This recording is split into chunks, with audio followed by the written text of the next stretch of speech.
Em nome do Pai, do Filho e do Espírito Santo. Amém. Palavra da salvação. Bem-vindo, meu irmão e minha irmã. Vamos fazer deste momento o nosso momento de intimidade com o Senhor. Criar proximidade com Deus. Ele vem ao nosso encontro.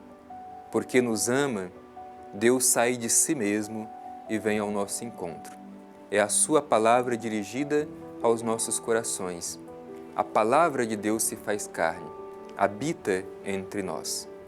E neste momento especial do nosso dia, quando reservamos para ouvir o Evangelho, a gente se dispõe para que o Evangelho se torne história na nossa história, que possa modificar a nossa vida e, deste modo, possamos praticar a vontade de Deus. Te convido a, com muita atenção e coração aberto, escutar a mensagem do Evangelho.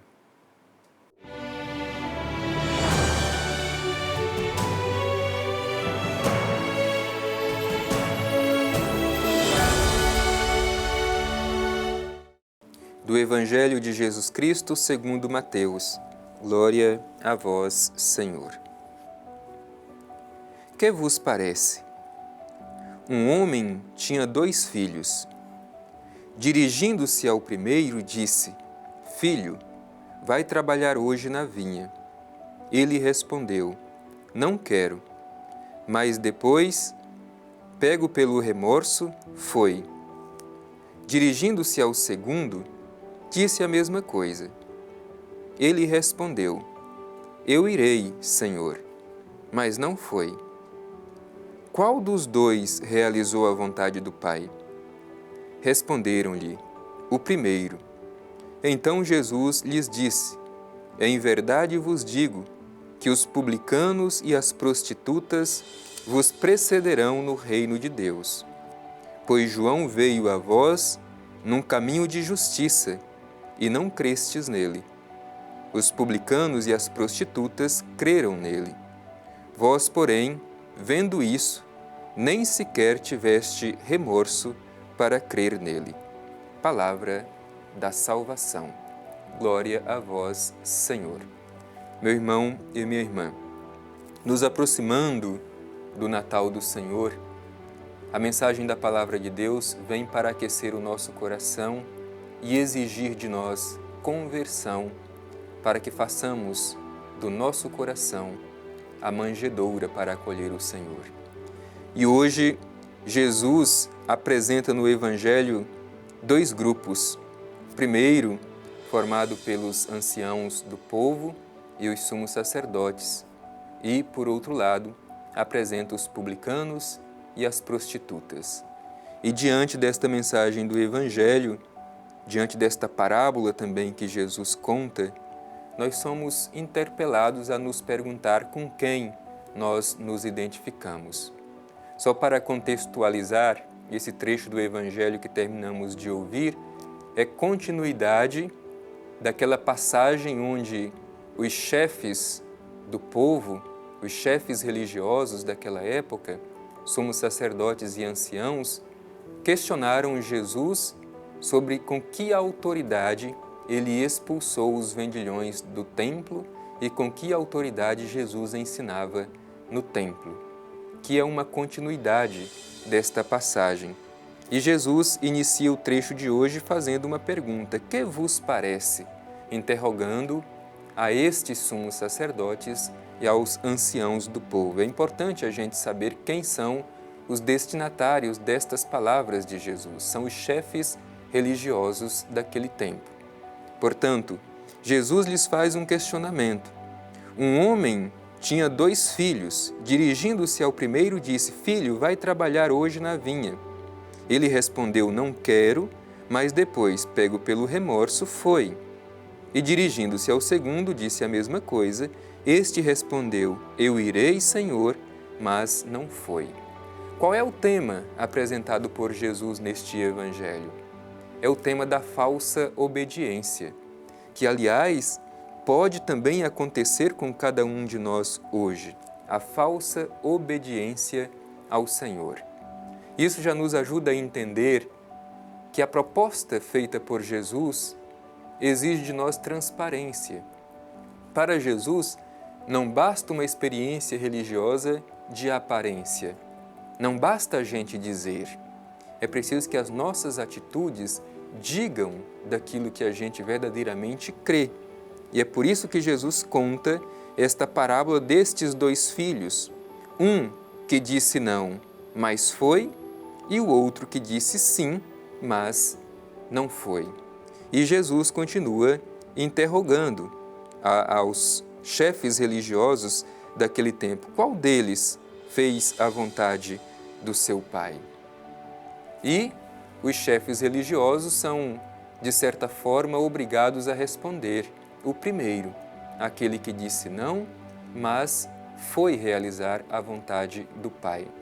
Isto Jesus estava se referindo aos próprios chefes religiosos daquele tempo, os sumos sacerdotes, os anciãos do povo, porque eles pensavam ser os únicos destinatários da vontade de Deus.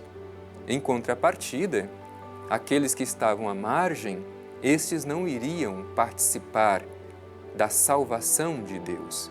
É por isso que Jesus diz esta palavra forte aos chefes religiosos.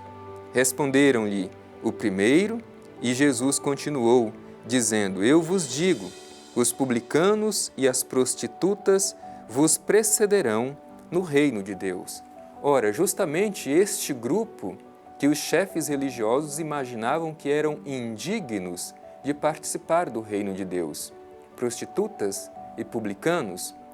Prostitutas e publicanos representam o grupo de todos os marginalizados, de todos aqueles que eram considerados indignos do reino de Deus, e Jesus vem dizer que estes vão precedê-los no reino de Deus. Por quê? Porque conhecendo da palavra de Deus, como conheciam os sumos sacerdotes e os anciãos do povo, eles não tiveram sensibilidade para reconhecer que Jesus era o Filho do Homem, o Messias enviado para trazer a salvação.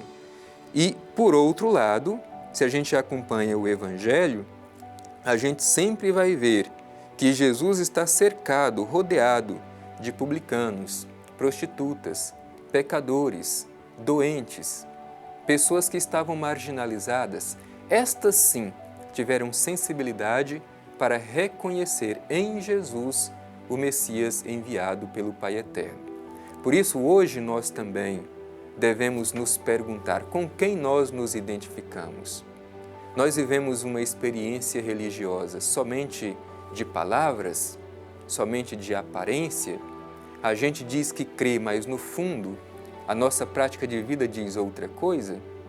Ou a gente se dispõe, mesmo reconhecendo a nossa fragilidade, mas sempre disposto para que a vontade de Deus se realize em nós? Este é o questionamento que Jesus faz aos chefes religiosos daquele tempo. Conheciam muito da palavra de Deus, diziam palavras bonitas, no entanto, não tiveram sensibilidade para reconhecer a presença do Messias em Jesus Cristo.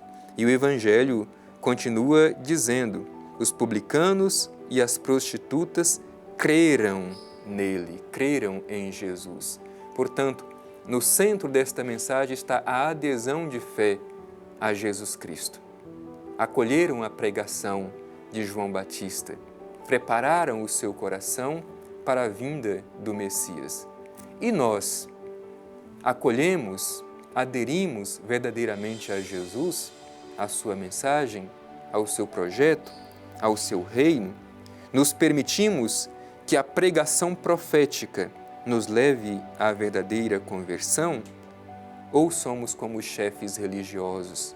Temos belas palavras, conhecemos bem a Escritura, mas a nossa prática de vida, na verdade, diz outra coisa sobre nós? Peçamos que esta palavra nos leve a uma verdadeira conversão do nosso coração para acolher o Messias que vem.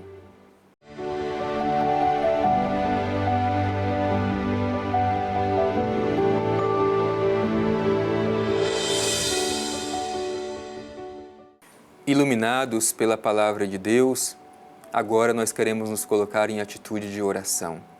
Oração é um diálogo amoroso. Já ouvimos o que Deus tinha a nos dizer por meio da sua palavra. E agora, humildemente, queremos elevar ao Pai Eterno a nossa prece, a nossa oração, com o coração agradecido pela palavra que Ele nos dirigiu. Por isso, nos voltemos com confiança ao Divino Pai Eterno e a Ele façamos a nossa oração.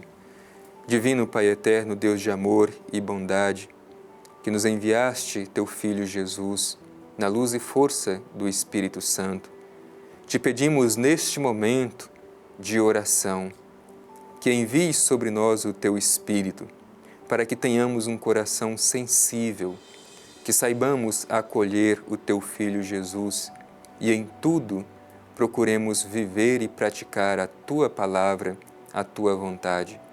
Que não vivamos uma experiência religiosa simplesmente de palavras e de aparência, mas que tenhamos uma experiência religiosa autêntica, de comunhão contigo, com Teu Filho Jesus, na força do Espírito Santo. Obrigado, Pai Eterno, por mais esta oportunidade de acolher a Tua palavra e permitir que ela transfigure a nossa vida. Amém. O Senhor esteja convosco. Ele está no meio de nós. Abençoe-vos o Deus Todo-Poderoso, Pai, Filho e Espírito Santo. Amém.